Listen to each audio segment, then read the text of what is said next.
बिस्मिल्लाहिर्रहमानिर्रहीम। अस्सलाम वालेकुम जी, क्या हाल है सबका। उम्मीद करती हूँ तमाम बच्चे खैरियत से होंगे इंशाल्लाह। आज हम लोग शुरू करने जा रहे हैं 6th क्लास की एक्सरसाइज नंबर 6.3। क्वेश्चन नंबर 1 है, right the following statements in algebraic expressions. आपने कुछ स्टेटमेंट्स होंगी जो गिवन होंगी, ठीक है, उसको अलजेब्रिक एक्सप्रेशंस में लिखना है, ठीक है। जैसे आप पहले पिछले एक्सरसाइज में भी ये चीज़ करके आए हैं। पार्ट 1 है जी क्वेश्चन 1 का, sum of 3a and 8। Sum of से मुराद ये कि प्लस लगाएं। अब ऑफ किस किस का, 3a एंड 8 का। बस ये आपका लिखा गया किसमें, अलजेब्रिक एक्सप्रेशन में। बहुत ही आसान, लेकिन ये कि ध्यान देने की जरूरत है थोड़ी सी। पार्ट 2 है जी, डिफरेंस ऑफ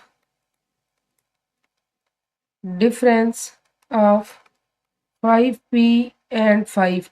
अब डिफरेंस क्या होता है, डिफरेंस होता है जी माइनस, सम प्लस होता है ना, तो डिफरेंस माइनस को शो करता है, फर्क। डिफरेंस को उर्दू में कहते हैं फर्क, और इसी से लफ्ज तफरीक है, ठीक है। माइनस को, सब्ट्रैक्शन को उर्दू में क्या कहते हैं, तफरीक। उर्दू मीडियम पढ़ने वाले बच्चे यकीनन इस लफ्ज से वाकिफ होंगे। डिफरेंस ऑफ किसका, डिफरेंस 5p का पहले जिक्र है वो लिखिए, और 5 का। ये हमारा हल हो गया जी, very simple and very easy question. Part 3 है जी, डिवाइड 5a, यहाँ मैं लिख लेती हूँ, डिवाइड 5a बाई 8b। ये डिवाइड करें, ठीक है। जब डिवाइड की बात आई तो यहाँ लगाएं ऐसे डिवीजन का साइन। किस किस को, पहले जिक्र हो रहा है 5a का, 5a लिखें, और बाय 8b। बाय से मुराद ये कि जो बाय के बाद रकम आ रही है वो आपने इस बटे के नीचे लिखनी है, 8b, ठीक है जी। ये हो गया। पार्ट 4 क्या है, इसको ऐसे भी कर सकते हैं और इसको ऐसे भी कर सकते हैं, 5a डिवाइडेड बाई 8b, ठीक है। दोनों चीज़ें ठीक है, कोई इशू नहीं है। पार्ट 4 तो से लंबा मैं यहाँ लिखती हूँ, प्रोडक्ट ऑफ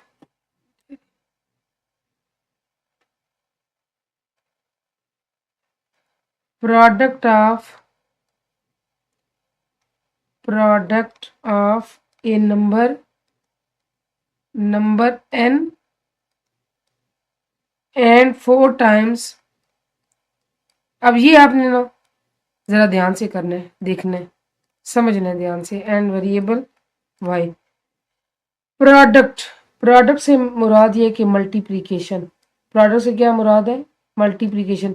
ऑफ, अब किस किस की मल्टीप्लिकेशन, एक ऑब्वियस सी बात है कि दो या दो से ज्यादा नंबर्स आपस में मल्टीप्लाई होते हैं, अकेला नंबर तो नहीं ना कुछ कर सकता। तो n का, और 4 टाइम्स आ वेरिएबल y। 4 टाइम्स से मुराद ऐसे ही है कि मल्टीप्लाई करके 4 इंटू वाई। चाहे तो ऐसे लिख लें, या चाहे तो n ऐसे करें और 4y ऐसे लिख लें। ये भी आपको पता होना चाहिए कि ये चीज़ें भी दोनों मल्टीप्लाई को ज़ाहिर करती हैं। ये चीज़ फॉर एग्जाम्पल आपने यहाँ लिखा 2 इंटू 3, इसका मतलब भी ये है कि इसको मल्टीप्लाई करना है। 2 इंटू 3, इसका मतलब भी यही है कि इसका आंसर 6 है, मल्टीप्लाई करना है। और अगर 2 ऐसे कर दें और 3 ब्रैकेट में डालें तो भी इसका आंसर 6 होगा, या 2 इंटू 3 भी 6 होगा, या 2 इंटू 3 भी 6 होगा, ठीक है। ये डिफरेंट वेज हैं मल्टीप्लिकेशन को लिखने के, मैथ्स में इस्तेमाल होते हैं। अब आप क्या कहा गया था, product of A number n and 4 times. जब 4 टाइम्स की बात होती है ना, तो उसके फौरन बाद जो चीज़ आ रही होती है उसके साथ उस जो लिखा होता है ना टाइम्स, उनको उसको मल्टीप्लाई करना होता है। 4 टाइम्स है, 4 को मल्टीप्लाई करना होगा। 2 टाइम्स लिखा होता है, यहाँ 2 आता है, ठीक है। इसका क्या आंसर आएगा, आप चाहे तो तरतीब ऐसे दे लें, 4 पहले ले आए, एन इधर वाई इधर, ठीक है। ये इसका आंसर है, होपफुली आपको समझ आएगा।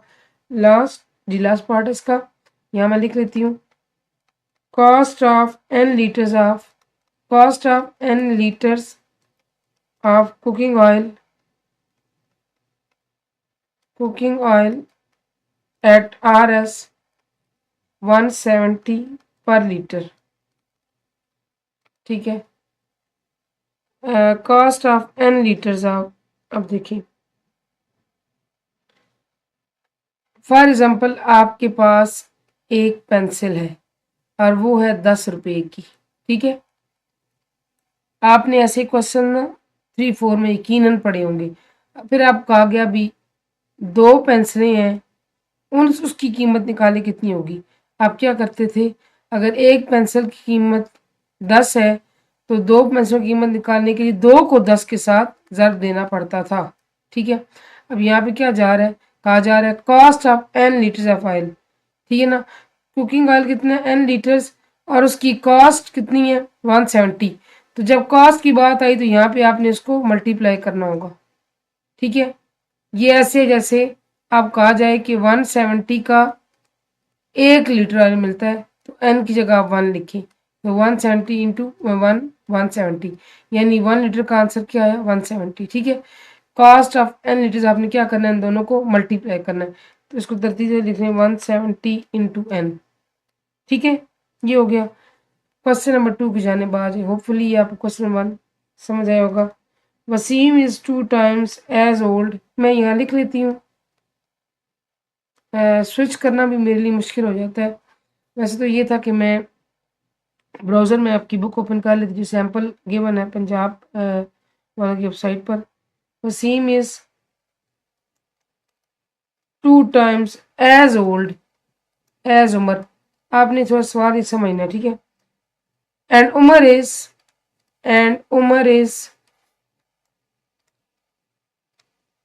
3 years older than Amir. If Umar is n years old, then write an algebraic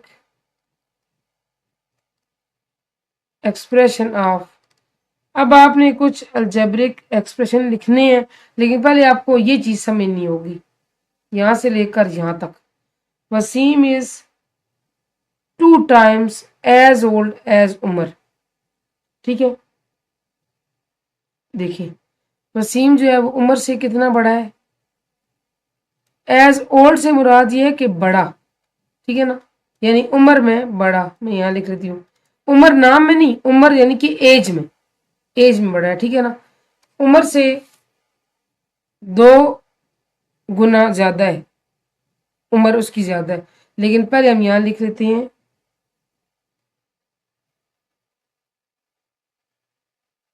उमर्स present as.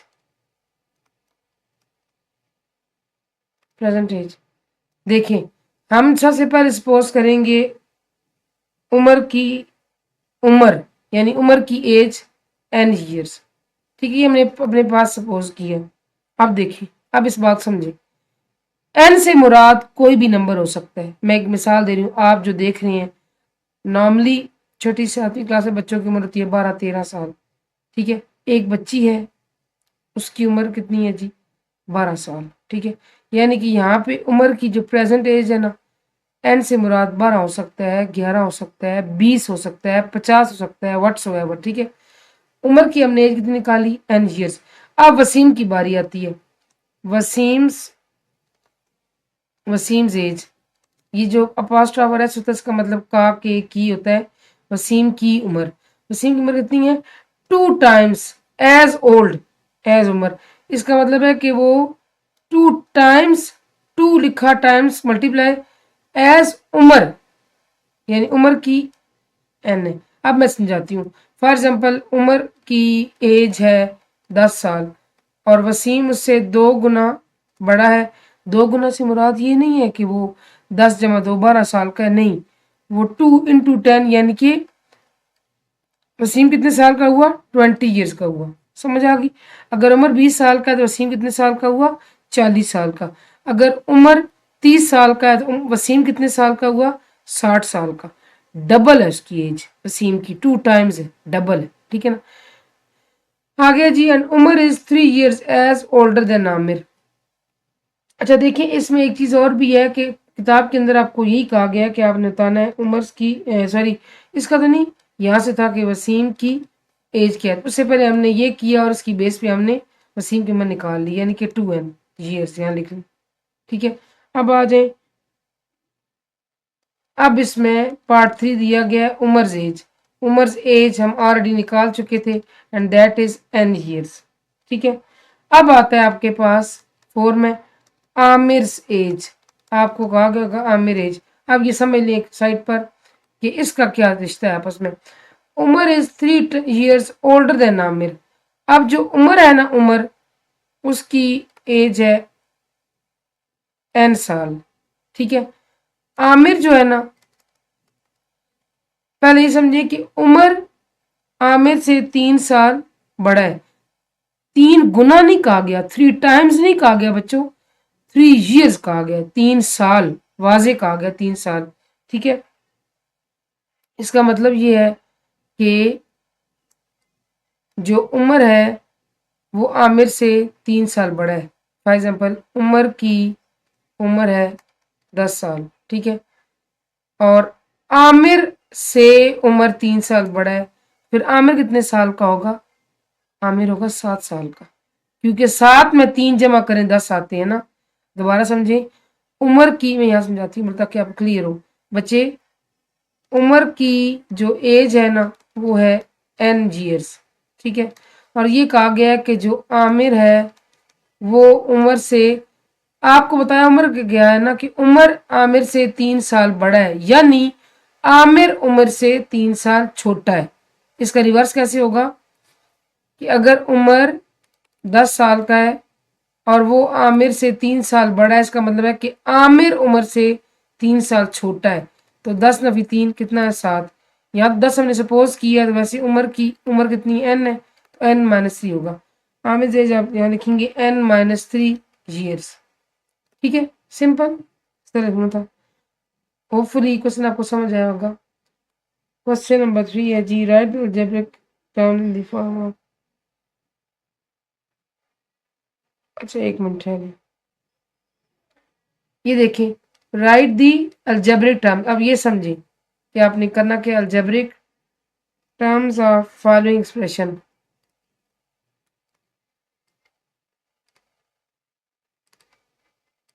अब देखिए, अलजेब्रिक टर्म से क्या मुराद है कि ये कुछ आपको जुमले दिए गए हैं जो कि हैं अलजेब्रिक एक्सप्रेशंस। इनके अंदर जो जो अलजबरे से मुतल्लक रकमें इस्तेमाल हुई हैं, जो टर्म्स इस्तेमाल हुई हैं, वो आप लिखें। एक इसके अंदर n है, एक इसके अंदर 3 है। ठीक है, जो प्लस का साइन है ना वो रकम नहीं है। प्लस माइनस मल्टीप्लाई का साइन और डिवीजन साइन ये ऑपरेटर्स होते हैं। ठीक है, ये रकमें नहीं होती, ये रकमों के ऊपर अप्लाई होती हैं। आगे जी 2n+6m, 2n+6m, यहाँ से आप लिखेंगे, एक तो इसके अंदर 2n इस्तेमाल हुए, एक 6m इस्तेमाल हुए। Very simple, l into M into N. आप बताएं इसमें क्या क्या इस्तेमाल हुआ? इसमें l आया है, इसमें m आया है, इसमें n आया है। ठीक है, पार्ट 4 देखें, 4xy+6y-5। इसमें क्या क्या है? इसमें 4xy आया है, चाहे तो 4 अलग लिख लें, 4 कामा x कामा y ऐसे भी, पर ऐसे कटर लिखने ज़्यादा बेहतर है। 6y आया और 5 आया है, 5 नहीं आया सॉरी, -5 आया। ठीक है ना, क्योंकि ये पूरी रकम है ना बच्चे। प्लस का जो निशान होता है ना, प्लस का निशान, वो अगर ना भी लगाएं रकम के साथ फर्क नहीं पड़ता। क्यों फर्क नहीं पड़ता? क्योंकि प्लस ना भी लिखा हो तो समझ आ जाती है कि ये रकम प्लस वाली है। ठीक है, पार्ट 5 देखें, AB+2। इसमें क्या क्या है बच्चों? AB आया और 2 आया। ये हो गया जी हमारा क्वेश्चन नंबर 3। क्वेश्चन नंबर 4 देखें जी। क्वेश्चन 4 में हमने क्या करना है?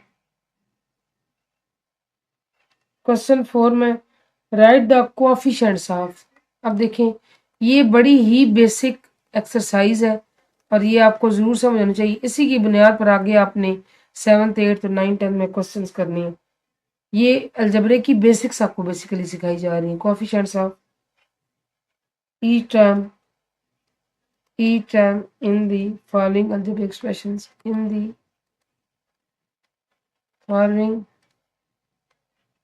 algebraic expressions। अब देखें, अब आपने समझना है कि कोएफिशिएंट या अददी सर क्या होता है? उर्दू में समझिए पहले। अदद रकम को कहते हैं किसी, यानी कि 3 है ये अदद है, 4 है ये अदद है। सर क्या हुआ? अब ये समझिए पार्ट 1 के लिहाज से, 4a + 3b। आपके पास इस तरह की चीजें होती हैं अलजेब्रिक एक्सप्रेशंस। ये क्या कहलाती हैं? फुल मिला के अलजेब्रिक एक्सप्रेशंस। ठीक है, इनके अंदर जो ए बी सी से लेकर जेड तक जितनी चीजें इन्वॉल्व होती हैं ना, जितनी रकमें, ये कहलाते हैं वेरिएबल्स। ये क्या कहलाते हैं? वेरिएबल्स। और जो 1 2 3 वाली गिनती में रहते हैं ये कहलाते हैं कांस्टेंट्स। क्या कहलाते हैं? कांस्टेंट्स या मुस्तकिल। और वेरिएबल्स को उर्दू में कहते हैं मुतगय्यर। ठीक है, तो समझ आ गई चीज। अब ऐसे होगा कि वेरिएबल के सर पर जो चीज होगी ना, वो इसका अददी सर कहलाएगा, बशर्ते के वो उसके साथ मल्टीप्लाई हो रहा हो। अब 4 और ए आपस में क्या हो रहे हैं आप बताएं? 4 और ए आपस में मल्टीप्लाई हो रहे हैं, क्योंकि इन दोनों में कोई अलामत नहीं है। जब कोई सी दो रकमों में कोई अलामत ना हो, देखें, अगर हम जमा करना है तो ऐसे लिखेंगे ना, या ऐसे लिखेंगे ना, माइनस करना हो तो ऐसे लिखेंगे ना, मल्टीप्लाई करना हो तो चाहे तो ये लिखें चाहे तो कुछ ना लिखें, तब भी जाहिर ये होता है कि वो मल्टीप्लाई हो रहा है। ठीक है, ये मैं मल्टीप्लिकेशन का बता रही थी। अच्छा, अब ए के सर पे क्या चीज है, यानी उसके साथ 4, ये 4 है। और हमेशा याद रखिएगा वेरिएबल का कोएफिशिएंट होता है। अब बी का कोएफिशिएंट क्या है? 3। तो इसमें दो कोएफिशिएंट इस्तेमाल हुए हैं, कौन से? 4 और 3। ठीक है, समझ आ गई ना आपको? पार्ट 2 देखें जी। पार्ट 2 में है जी 23 AB। अब ए बी आपके वेरिएबल्स हैं और उनके सर पर क्या चीज है? 23। तो आपका कोएफिशिएंट इस रकम का क्या हुआ? 23। ठीक है, पार्ट 3 में है जी 2/5 XYZ। बात ये कि एक्स वाई जेड तो वेरिएबल है, और देखने वेरिएबल के सर पे क्या चीज सवार है? 2/5। ठीक है, पूरा का पूरा आपने ऐसे नहीं लिखना 2 और 5 लिखना, 2, 5 नहीं लिखना आपने, 2/5 है पूरी रकम जो उसके सर पर है, तो कोएफिशिएंट कराती है। पार्ट 4 है जी PQR जमा 85। अब आ गया ना ऐसा सवाल जहां आप सोचने में मजबूर हो जाएंगे। बात यह है कि 85 तो खुद ही कांस्टेंट है, वो तो उसका कोएफिशिएंट है ही कोई नहीं, लेकिन वेरिएबल्स जिसके अंदर है वो पी क्यू आर है। मैंने आपको बताया था कि ए से लेकर जेड तक जो हरूफ इस्तेमाल होंगे वो वेरिएबल्स होते हैं। आई रिपीट, ए से लेकर जेड तक जो जो चीज़ें जबरी जुमलों में इस्तेमाल होते हैं वो आपके वेरिएबल्स कहलाते हैं। अब वेरिएबल्स का कुछ है ही नहीं, लेकिन कुछ ना कुछ है, और वो क्या है? वो है जी 1। ठीक है, 1 इंटू पी क्यू आर क्या बनता है? पी क्यू आर ही बनता है। ठीक है, 1 सब कोई चीज मल्टीप्लाई होके वही आती है ना। ठीक है जी, 1 कोएफिशिएंट है। पार्ट 5 इसका लास्ट पार्ट है 15P प्लस 81Q प्लस 9। ये तो इस कैटेगरी से गया निकल। हाँ, Q के साथ 81 है और P के साथ 15 है, तो ये दोनों क्या हुए? कोएफिशिएंट्स। ठीक है जी, होपफुली ये आपको समझ आएगा। क्वेश्चन नंबर 5 देखते हैं इसके अंदर क्या है। ये अब एक और बड़ा इंटरेस्टिंग क्वेश्चन है, सेपरेट दी कांस्टेंट्स, जो आपने बहुत ध्यान से देखना है। Constants, variables and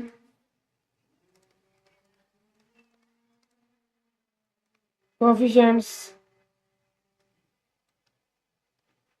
of each term in the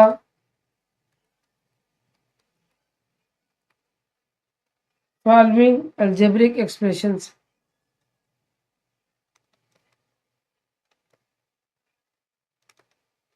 अब आपने क्या सेपरेट करना है जी?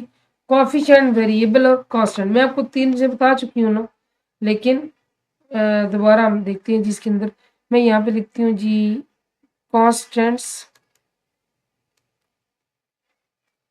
वेरिएबल्स और कोएफिशिएंट्स, और हर एक के अंदर वो करते जाएंगे। ठीक है ना। पार्ट 1 है जी 8A प्लस 1। अब देखिए, सबसे पहले इसके अंदर कांस्टेंट क्या क्या है? कांस्टेंट इसके अंदर वो है जो अकेला है। अब आपने 1 2 3 मैंने आपको क्या बताया हुआ था, मैंने आपको बताया हुआ था कि 1 से लेकर जितनी गिनती के होंगे ना हरूफ वो आपके कांस्टेंट कहलाएंगे। लेकिन अब ये 8 कांस्टेंट नहीं है। 8 एक और हैसियत रखता है, मैं बताती हूँ आपको क्या है। 1 आपका कांस्टेंट है, अकेला है, और एक है आपका वेरिएबल, और वेरिएबल के सर पे क्या है 8, तो ये क्या हुआ कोएफिशिएंट। ठीक है, जो वेरिएबल साथ होंगे। पार्ट 2 देखें जी। पार्ट 2 में है इसका 3a प्लस 2b माइनस 4। यहाँ से देखें जी आपके आगे कांस्टेंट्स, कांस्टेंट आपका आ गया -4। माइनस को नहीं छोड़ना आपने, साथ लिखना है। वेरिएबल्स आपके आगे ए है और बी है, बस ए बी इस्तेमाल हुए। और आपके कोएफिशिएंट्स क्या हुए, ए का 3 है, बी का 2 है। ठीक है जी, होपफुली ये आपको समझ आएगा। इस साथ साथ आपने सही ध्यान समझने की बुनियाद है आपकी। पार्ट 3 देखें जी। पार्ट 3 में पी क्यू। अब देखें इसमें कांस्टेंट क्या है, इसमें कांस्टेंट नहीं है, कांस्टेंट इसके अंदर है ही नहीं। हाँ वेरिएबल इस्तेमाल हो रहे हैं, वो क्या है पी क्यू। मैंने आपको बताया था कि ए से लेकर जेड तक जो इंग्लिश अल्फ़ाबेट्स आएंगे वो आपके वेरिएबल्स होंगे। अब इस वेरिएबल के साथ कुछ भी नहीं है, लेकिन एक पीछे हमने क्वेश्चन किया, मैं आपको बता चुकी हूँ कि यहाँ पर 1 मौजूद है, लिखा हुआ नहीं है, तो वो 1 क्या है इसका कोएफिशिएंट। ठीक है जी, तो इसको एक्सटेंड करते हैं आगे देते हैं part 4 a x plus b y plus c. अब बताएं सबसे पहले इसमें कांस्टेंट क्या होगा। मैंने आपको बताया कि 1 से लेकर जो गिनती है वो क्या है कांस्टेंट है, लेकिन जब ये अकेला है तो ये वेरिएबल का दर्जा नहीं रखता बच्चों। वेरिएबल का लाजमी कोई ना कोई क्या होगा कोएफिशिएंट होगा, वेरिएबल का कोई ना कोई कोएफिशिएंट होगा। तो यहाँ पे सी क्या हुआ कांस्टेंट। ठीक है, ये बात आप समझ आ गई, अकेला है ना इसलिए। और इसके वेरिएबल्स क्या हुए, इसका वेरिएबल एक्स है, इसका वेरिएबल वाई है। अब बताएं वेरिएबल एक्स का कोएफिशिएंट क्या है, तो उसके सर पर क्या सवार है ए, और बी के सर पर, वाई के सर पर बी। ठीक है, इसके बाद आ गया part 5 3a plus 4b plus c. अब बताया कांस्टेंट क्या होगा, ऑब्वियसली सी, और इसका वेरिएबल्स क्या होंगे ए और बी, और 3 और 4 इसके क्या हुए कोएफिशिएंट्स। ठीक है, ये हो गया हमारा क्वेश्चन नंबर 5। क्वेश्चन नंबर 6 देखें जी, सेपरेट द लाइक टर्म्स। अच्छा ये भी क्वेश्चन है, लाइक टर्म्स क्या होता है बताती हूँ आपको। इन द फॉलोइंग, जो एक जैसी टर्म्स हैं उनको आपने अलग करना है। ठीक है, करते हैं जी। पहले मैं लिख लेती हूँ 3a 21m 5a 8p 4m 2s 3p 8l 9a 76a 17bc 9cb। अब आपने एक बात सोचनी है, गौर करना इस पर, कि जब आप ये देखते हैं ना कि अलजेब्रिक एक्सप्रेशंस में एक जैसी टर्म्स कौन सी हैं, तो आपने किस बुनियाद पर देखना है, आपने उनको हम वज़न कैसे करार देना है, आपने देखना है कि उनके वेरिएबल सेम है या नहीं सेम। मैं आपको मिसाल देती हूँ, ये ए वाली रकम है, ये ए वाली रकम है, इसके अलावा 9a।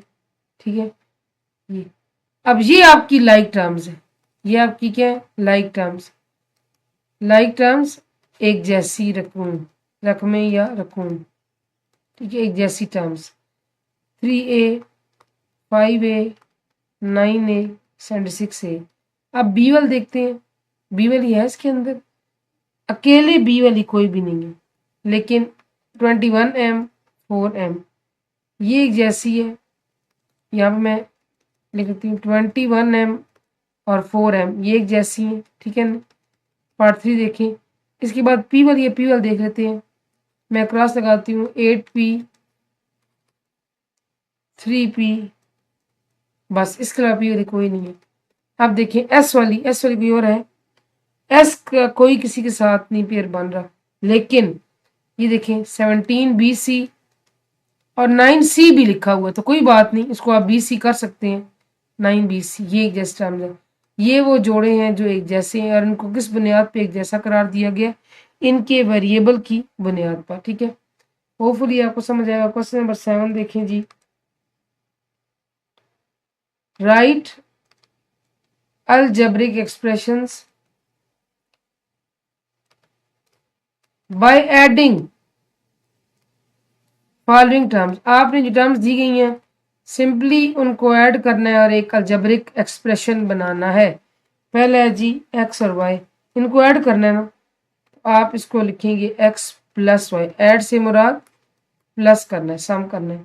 फिर आपके पास है ए, 2a और 3a, कैसे करेंगे, इन सब में सिंपली जमा का निशान लगा देंगे, लगा दिए। फिर इसके बाद है एक्स माइनस वाई 3x। अब देखें ये x है तो आगे ऑलरेडी माइनस वाई आ रहा है, तो माइनस वाई ही, माइनस का साइन ही गालिब रहेगा, हाँ आगे प्लस 3x। ठीक है, समझ आ गई ना आपको। फिर है p q q और r, इसको आप बस सिंपली इनमें प्लस का निशान लगा दें, प्लस q प्लस r। ठीक है, ये हो गया।